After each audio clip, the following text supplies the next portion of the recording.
Casares caiu, mas aqui eu vou te mostrar por que São Paulo é e vai continuar sendo uma máfia. Pra você que é torcedor comum, assim como eu, e tá perdido com um monte de notícia horrorosa sobre esse time, vem comigo que eu vou te explicar tudo e principalmente dar nome aos bois. Pra torcida São Paulina saber quem são os cânceres que estão afundando o time. Chegar ao conhecimento de todos que as frutas podres estão lá dentro, elas são as mesmas e estão faz tempo no comando do time. Antes de tudo, vamos entender a situação política do São Paulo. Isso é importante demais porque esse ano é ano de eleição dentro do clube. Basicamente, quem é o responsável pelo futuro do clube é o Conselho Deliberativo. Em uma votação entre os sócios do clube, eles elegem 100 conselheiros. E também existem mais 160 conselheiros vitalícios. Logo, em teoria, 260 conselheiros votam e escolhem o presidente do São Paulo. Sim, isso mesmo que você entendeu. O futuro do clube está nas mãos de 260 pessoas e não nos mais de 20 milhões de torcedores do time. Em qualquer meio de política, existe a situação, que são os grupos que estão alinhados com o governo em exercício. Mas também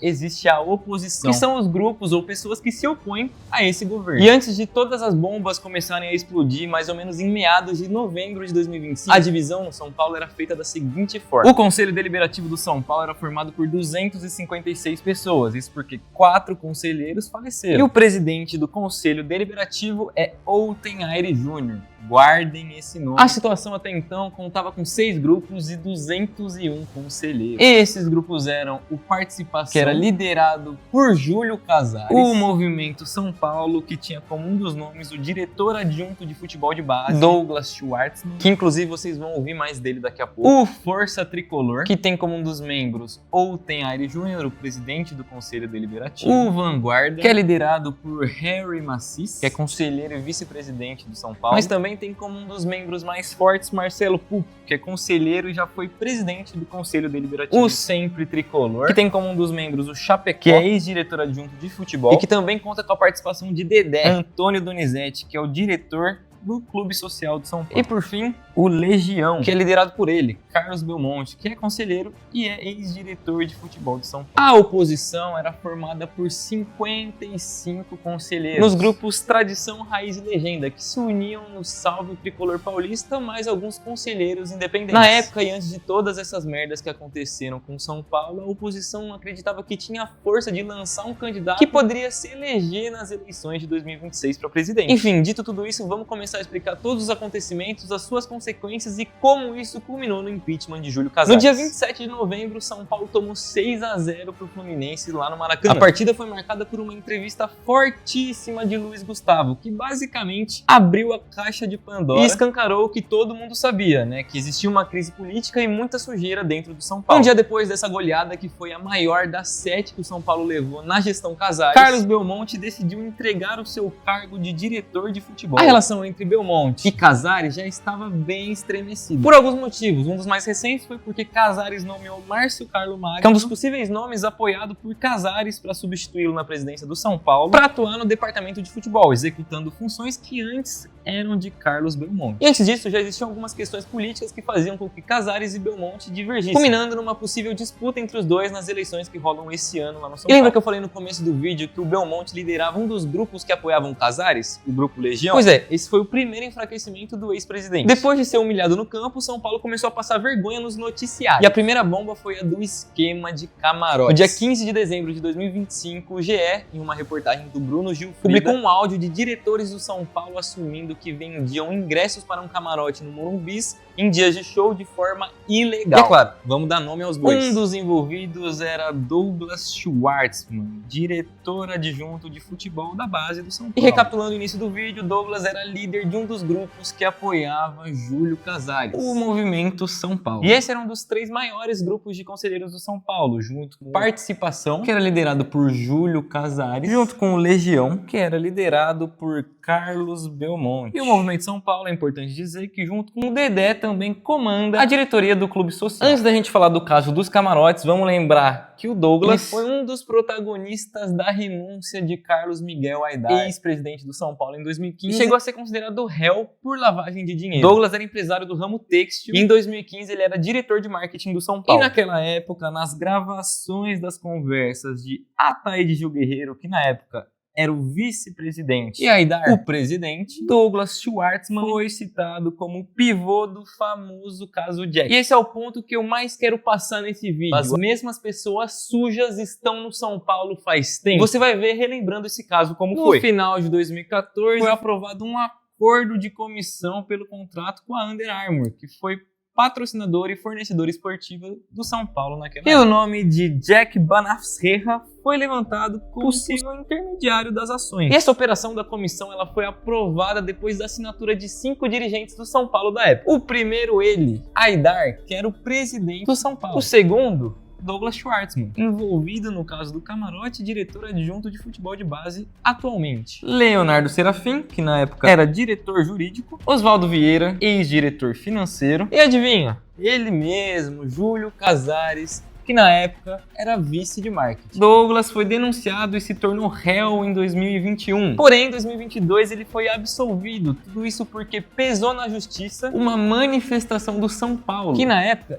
já era comandado por Júlio Casares. Ora. Você tá vendo como tudo se interliga? Voltando a 2025, no escândalo dos camarotes, outra pessoa envolvida era Mara Casares, ex-esposa de Júlio Casares, diretora feminina, cultural e de eventos do São Paulo. No áudio divulgado pelo GE, Mara e Douglas Schwartzman admitiram que ganharam dinheiro na venda de ingressos ilegal para o show da Shakira em um camarote do Morumbi. Todo mundo ganhou e eu não quero que ninguém perca. Foi o que disse Douglas no áudio. Nesse áudio, Douglas fala que Mara Casares recebeu os ingressos do camarote de Márcio Carlomagno, aquele que liderava o grupo da situação Movimento São Paulo, aquele que o Casares nomeou como substituto de Belmonte no departamento de futebol. E o possível nome da situação para as eleições agora de 2026. O camarote em questão é o camarote 3A, que fica no setor leste do Morumbi e, coincidentemente, fica na frente da sala do escritório de Júlio Casares. Esse camarote ele é utilizado para reuniões, entrevistas e internamente ele é conhecido no público como Sala Presidência. Na gravação do áudio existe uma terceira pessoa, Adriana Prado, a responsável pela exploração do camarote e que vendia ingressos que chegavam a até R$ 2.100, chegando a um faturamento de quase R$ 130 mil só no show da Shakira, por exemplo. Aí você me pergunta, como que essa história vazou do nada? Primeiro, tem um motivo. O segundo vem daqui a pouco. A Adriana começou a se tornar um problema pro Douglas e pra Mara Casares. Mas por que se tornou um problema? Isso tudo porque a Adriana, em junho, decidiu entrar com um processo contra a Carolina Lima, que era responsável da Cassimiro Eventos, alegando que a própria dona da empresa tomou de sua mão 60 ingressos desse camarote pro show da Shakira. A Adriana levou o caso pra justiça e, temendo que esse mesmo caso viesse a público, Douglas e Mara Casares começaram a pressioná-la para que ela retirasse esse processo. Novamente, por puro medo desse caso cair na mídia. E olha só, caiu. No áudio, Douglas menciona que era realmente algo clandestino e temia que o fato do esquema vir a público podia ferrar Márcio Carlomagno, já que no próprio áudio ele cita que o Márcio sabia de tudo e foi ele quem cedeu os ingressos do camarote para Mara Casares. Além de temer o pior para Márcio, Douglas também tinha medo de ferrar a vida de Mara Casares. E além da vida dela, também a de Júlio, já que ela era ex-esposa dele. Mara também cita no áudio que ela está dentro do São Paulo percorrendo um caminho de futuro, buscando por coisas grandes, que essa história toda podia prejudicar ela. Essa ligação ela foi gravada antes da maratona de shows que tiveram no Morumbi entre setembro e novembro de 2025. Resumindo tudo, e segundo o Código Penal Brasileiro, isso se enquadra em estelionato, o famoso artigo 171. Porém, o plot twist dessa história é que o áudio foi vendido por Adriana para 2 conselheiros. Vinícius Pinotti e Fábio Maris foram os conselheiros que compraram esse áudio. E se você não lembra, Vinícius Pinotti é o conselheiro de São Paulo que era consultor da presidência de Casares, não é mais, e ficou famoso por emprestar 14 milhões para o São Paulo comprar o Centurion. Vinícius Pinotti se tornou oposição ao Casares nesse ano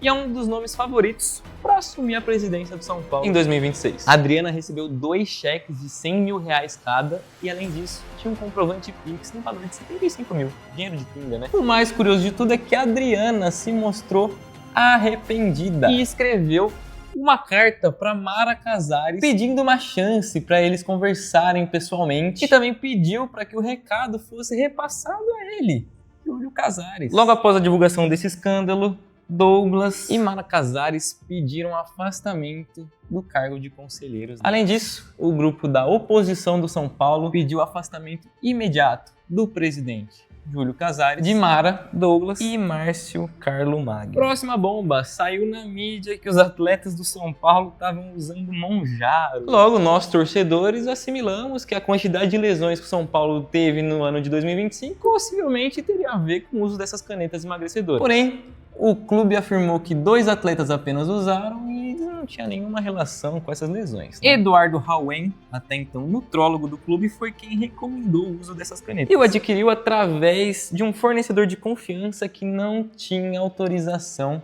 da Anvisa, ou seja, haviam sinais de contrabando. Isso porque o preço superava o das farmácias e não precisava de receita para adquirir o medicamento. Após a exposição desse caso, o São Paulo foi e rescindiu com o médico nutrólogo Eduardo Rauen. Nesse meio tempo, e diante de 1 milhão de bombas, Diego Fernandes, empresário, publicou um vídeo sobre o São Paulo nas suas redes sociais e afirmou que tem um aval de um grupo de investidores para comprar uma possível SAF do time. Ele chegou também a comentar em publicações do Miller, cobrando mudanças dos bastidores do São Paulo. Vale lembrar que o Miller é um dos poucos ídolos do São Paulo que vem se manifestando acerca desses escândalos do São Paulo, principalmente envolvendo a diretoria. Diego Fernandes é um personagem interessante, mas que a gente tem que ficar de olho, porque até pouco tempo atrás ele tinha boa relação com ele mesmo, Júlio Casares. Enquanto isso, o mesmo Júlio Casares era cobrado em reuniões até pelos seus aliados. E uma dessas reuniões foi para debater o orçamento do São Paulo para 2026. Nessa reunião, o orçamento previa uma receita de 931,8 milhões, sendo 180 só com venda de jogadores e 38 milhões de superávit. Lembrando que em 3 dos 4 primeiros anos de gestão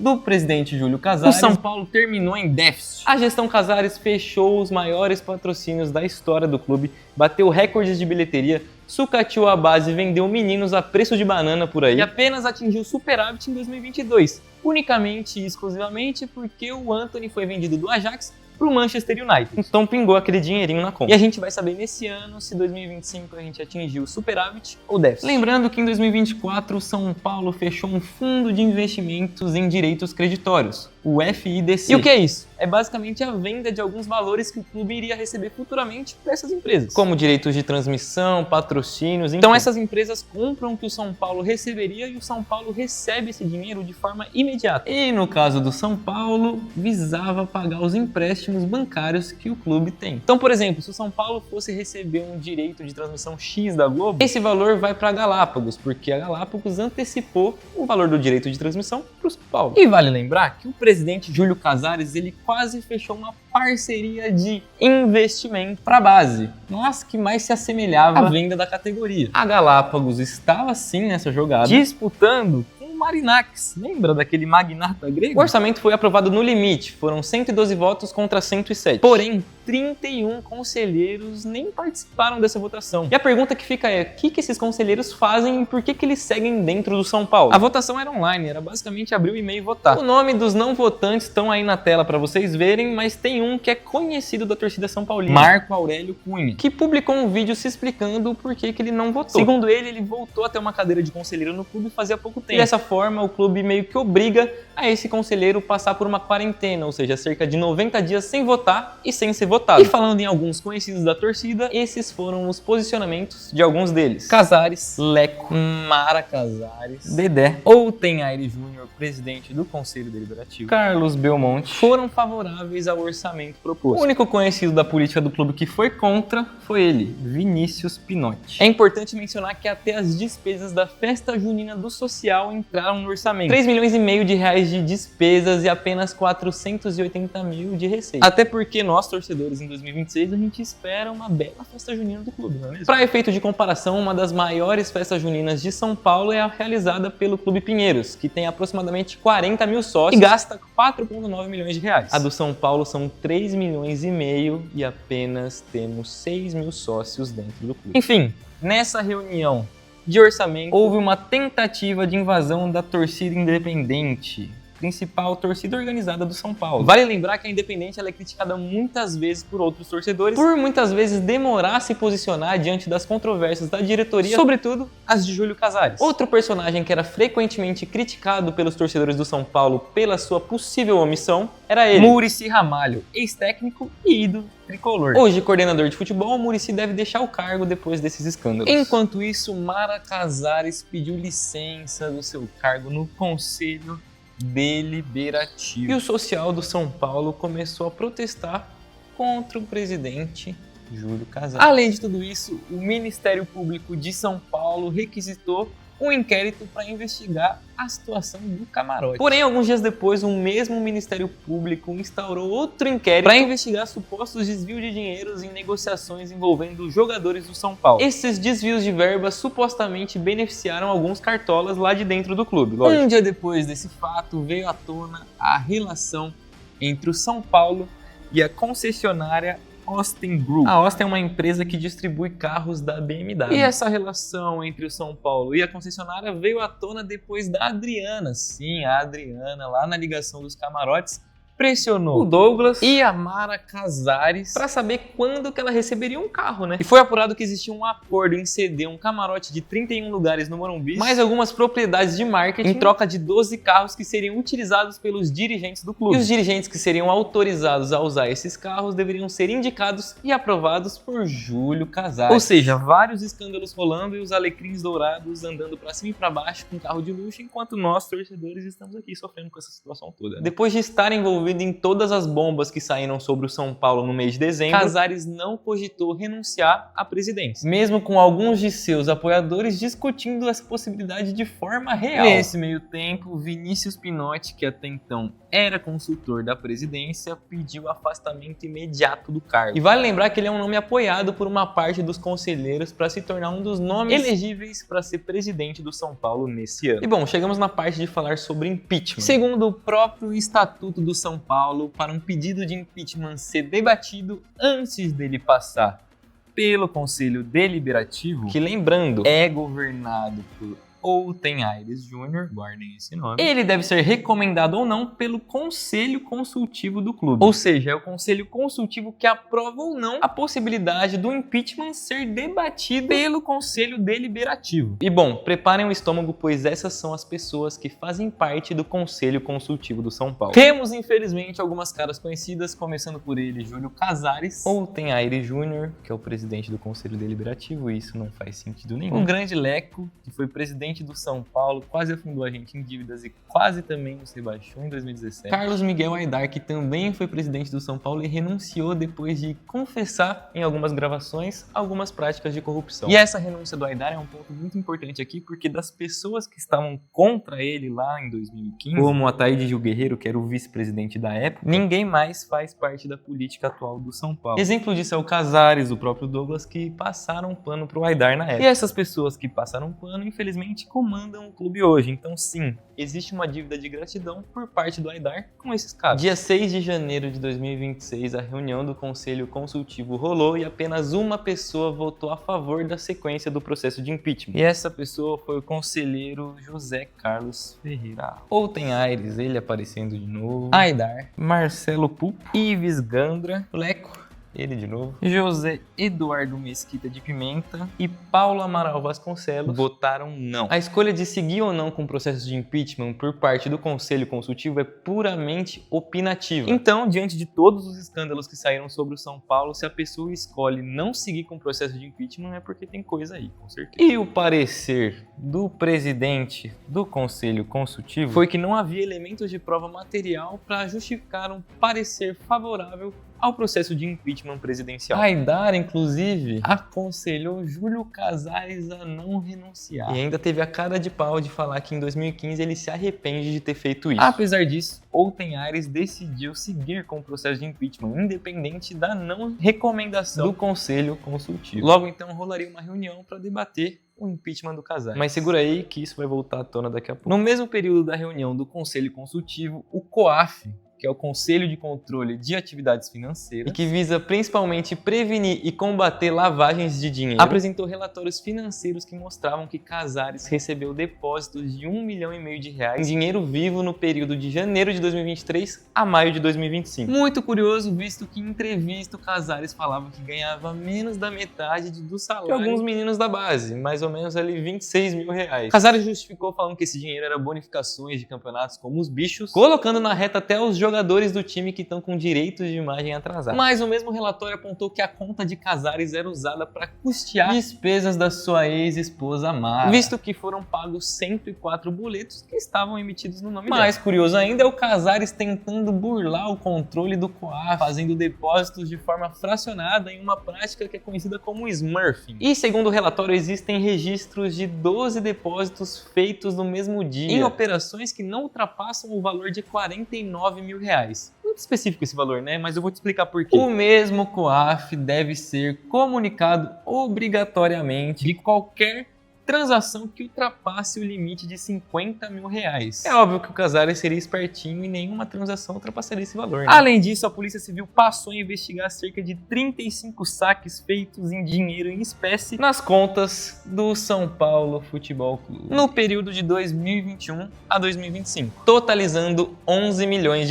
Até agora não tem evidências da ligação entre esses saques e os depósitos na conta do Casares, mas a suspeita é porque os dois primeiros saques realizados em 2021 foram feitos por um funcionário do clube. Mas o que intriga é que nas outras vezes o São Paulo contratou uma empresa de carros fortes para fazer essas retiradas. A Polícia Civil indica que isso pode ter acontecido para dificultar o reconhecimento das pessoas envolvidas na situação. Depois da demora de quase um mês entre o primeiro escândalo que saiu na mídia e esse último, as principais torcidas organizadas do São Paulo, Dragões da Real e a Independente, finalmente quebraram o silêncio e postaram um posicionamento. A reunião do impeachment de Júlio Casares foi marcada inicialmente para o dia 14 de janeiro. A Independente se mobilizou e publicou uma nota convocando os torcedores para comparecer ao Morumbi nesse dia para pressionar o conselho pelo impeachment. Curiosamente, após a movimentação da torcida, Outen Aires mudou a reunião do impeachment do dia 14 para o dia 16 de janeiro. E como funcionou a votação do impeachment? Para a efetivação da saída de um presidente, são necessários 2/3 de votos dos conselheiros. Quando a reunião do impeachment foi agendada, em um primeiro momento, seriam necessários cerca de 171 votos para a destituição do Casares. Guardem bem esse número. E pela primeira vez no Conselho Deliberativo, Casares foi minoria. Lembra do começo do vídeo que eu citei aqueles grupos que sustentavam um apoio para o Casares? Pois é, 4 desses grupos deixaram de se unir a favor dele. Júlio Casares, aparentemente com muito medo, apresentou uma carta a Outen Aires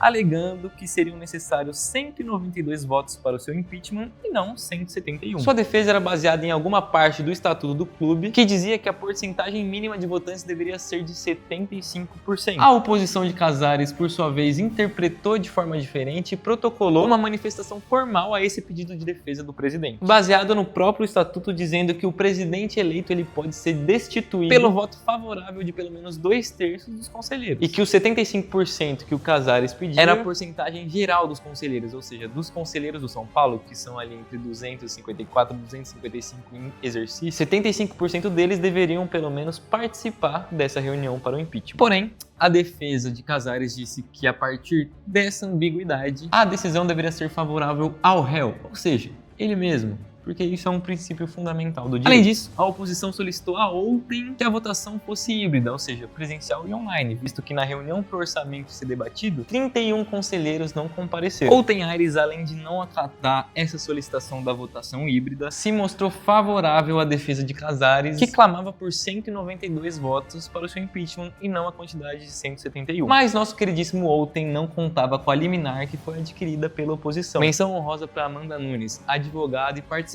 da torcida PCB tricolor, foi parte fundamental na obtenção dessa liminar. Então, Amanda, nós São Paulinos somos extremamente gratos por esse seu feito. Isso foi extremamente importante porque o quórum, ou seja, a quantidade mínima de votantes ontem na reunião para o impeachment, não seria suficiente se fosse feita a vontade de Casares e Outen Aires Jr. Ou seja, seriam necessários cerca de 170, 171 votos para o Casares sofrer o impeachment. E assim aconteceu. Falando no Outen, em uma entrevista coletiva na semana anterior a essa reunião do impeachment, ele falou que não tinha lado político nenhum, que ele não era uma figura política e que não participava dela no clube. Porém, se voltarmos a 2021, na campanha de Júlio Casares para ser presidente do São Paulo, adivinha quem estava com ele? Lembra daqueles grupos que eu falei no começo do vídeo? Pois é, o Participação, que tinha como liderança o Júlio Casares, deixou de apoiá-lo. A coordenação desse grupo convocou outros 3 grupos, Vanguarda, Legião e o Sempre Tricolor, e segundo a nota oficial do grupo, essa decisão consistia em cerca de 127 conselheiros a menos num apoio para o Casares. E bom, se você pensa que acabou, ainda tem tempo para mais uma suspeita. O jornal Estadão detalhou um contrato do São Paulo com a empresa de limpeza Mil Clean. Seu fundador e ex-sócio é Reinaldo Carneiro Bastos, mais conhecido hoje como presidente da Federação Paulista. Os documentos mostravam que o gasto mensal do São Paulo com essa empresa eram de aproximadamente R$570 mil,